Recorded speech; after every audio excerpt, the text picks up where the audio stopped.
বিদ্যালয়ের উপাচার্যকে অবাঞ্ছিত ঘোষণা করে ক্লাস পরীক্ষা বন্ধ রেখে ফের একাডেমিক শাটডাউনে বরিশাল বিশ্ববিদ্যালয়ের শিক্ষকরা। দ্বিতীয় দিনের মতো চলছে এই কর্মসূচি। এতে স্থবির হয়ে পড়েছে বিশ্ববিদ্যালয়ের সকল শিক্ষা কার্যক্রম। এ নিয়ে আরো বিস্তারিত জানাতে বরিশাল বিশ্ববিদ্যালয় থেকে যুক্ত হয়েছেন অমিত হাসান। অমিত, এই শাটডাউনে কর্মসূচিতে শিক্ষকরা কি কি দাবি জানাচ্ছেন, সার্বিক কি পরিস্থিতি দেখছেন, বিস্তারিত জানাবেন।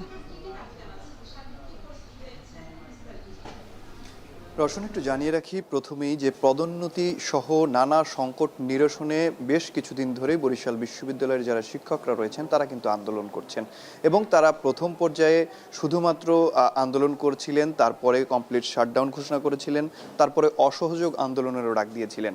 তার কিছুদিন পর এখানে বৈঠক হয়েছিল বিভাগীয় কমিশনার সহ যারা প্রশাসনিক কর্মকর্তা রয়েছেন বিশ্ববিদ্যালয় প্রশাসনের সাথে।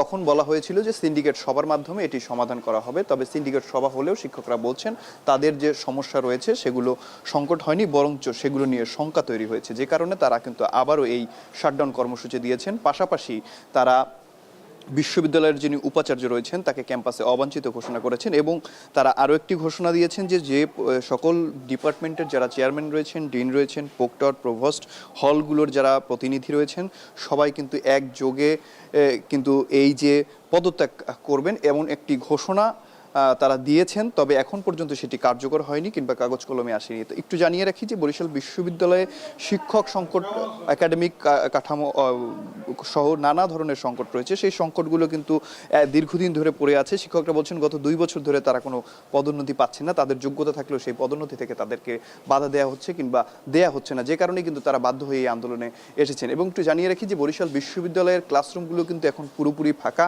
গতকালকে আমরা দেখেছি রেজিস্ট্রার যে অফিস রয়েছে, রেজিস্ট্রার অফিস ছাড়াও অন্যান্য যে অফিস কার্যক্রম রয়েছে সেগুলো কিন্তু শিক্ষকরা গিয়ে আসলে পুরোটা কার্যক্রমই বন্ধ করে দিয়েছেন। বর্তমানে বলা চলে যে বরিশাল বিশ্ববিদ্যালয়ের সকল কার্যক্রম এই মুহূর্তে বন্ধ রয়েছে এবং শিক্ষকরা বলছেন যে এই আন্দোলনের কারণে আসলে তারা যে সেশন জটের একটি জটিলতা রয়েছে সেটিতে পড়তে পারে এবং গত আন্দোলনগুলোর সময়ও কিন্তু তারা একটি সেশন জটে পড়েছে। সুতরাং খুব দ্রুত সময়ের মধ্যে এই আন্দোলনটি যারা দ্রুত সমস্যাগুলো সমাধান করে আন্দোলনটি শেষ করে ক্লাসরুমে ফিরে যাওয়ার আহ্বান জানিয়েছেন শিক্ষকরা, শিক্ষার্থীরা এবং উপাচার্য নিজেও। তো বরিশাল বিশ্ববিদ্যালয় থেকে এই ছিল আমার কাছে সবশেষ। রওশন, বরিশাল বিশ্ববিদ্যালয়ে একাডেমিক শাটডাউনের সবশেষ পরিস্থিতি জানাচ্ছিলেন অমিত হাসান।